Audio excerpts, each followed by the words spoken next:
जवाब देते रहूंगा। आपसे कोई सवाल करे कितना बुरा लगता है ना, आपको फट से कम्युनिटी पर डाल देते हो, कितना बुरा लगता है। पर कोई तो चाहिए जो आपसे भी सवाल कर सके। তো বন্ধুরা, সন্দীপ মহেশ্বরী এবং বিবেক বিন্দ্রার কন্ট্রোভার্সি তো আমরা সকলেই জানি, যেখানে সন্দীপ মহেশ্বরী তার ইউটিউব চ্যানেলের মাধ্যমে বিবেক বিন্দ্রার 500 কোটি টাকা স্ক্যামের অভিযোগ করেছিলেন। আর এই নিয়ে সারা দেশ উত্তাল। আর বিবেক বিন্দ্রা এই স্ক্যামের রহস্য জানতে সিবিআই এবং পুলিশ প্রশাসন বিবেক বিন্দ্রার পিছনে পড়ে গেছে। তবে দীর্ঘদিন চুপ থাকার পর বিবেক বিন্দ্রা সন্দীপ মহেশ্বরীকে এক্সপোজ করার হুমকি দিয়েছেন এবং তার বিরুদ্ধে 500 কোটি টাকার যে স্ক্যামের অভিযোগ এনেছে সেটারও রিপ্লাই দিয়েছেন বিবেকজি। তবে সেটি জানার আগে আপনি ভিডিওটি লাইক করে চ্যানেলটিকে সাবস্ক্রাইব করে রাখো। তবে বিবেক বিন্দ্রা তার লাইভ শোতে এসে জানান বাদা বিজনেসে এরকম কোনো স্ক্যাম নেই এবং এটা বলেন যে ব্যক্তি তার বিরুদ্ধে এরকম অনৈতিক অভিযোগ এনেছে তাকে এক্সপোজ করা হবে আমার নেক্সট টার্গেট। তবে তিনি বেশ কিছু বিষয় নিয়ে ডিসকাস করেন।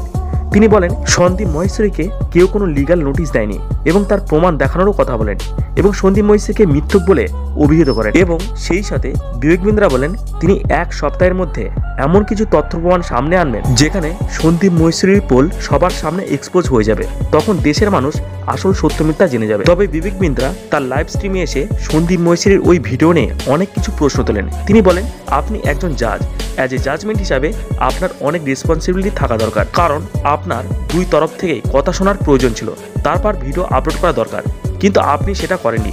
আপনি এক তরফ থেকে কথা শুনে সত্য মিথ্যা যাচাই না করে জাজমেন্ট করেছেন এবং সেই ভিডিও আপনি ইউটিউবে আপলোড করেছেন।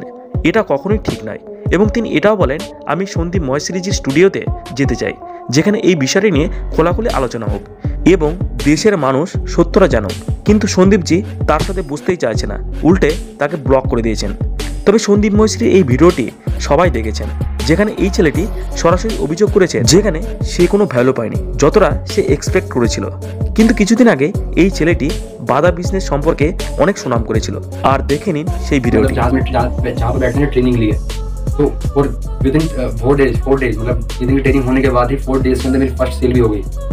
আর এই ভিডিওটির মাধ্যমে বিবেক বিন্দ্রা সন্দীপজির জাজমেন্ট নিয়ে প্রশ্ন তুলেছেন এবং তার সাথে তিনি এটাও বলেন সন্দীপজি একটি শোতে যাওয়ার জন্য 36 লাখ থেকে 40 লাখ এবং 50 লাখ টাকা ধার্য করেন এবং তার কিছু তথ্য প্রমাণও তিনি সকলের সামনে তুলে ধরেন এবং সেই সাথে সন্দীপজিকে তথ্য প্রমাণ নিয়ে কথা বলার জন্য অনুরোধ করেন। তো বন্ধুরা, আজকের ভিডিওটি এই পর্যন্তই। নেক্সট আপডেট পেলে তোমাদের সামনে আবার তুলে ধরবো। তার আগে চ্যানেলটিকে সাবস্ক্রাইব করে যাও।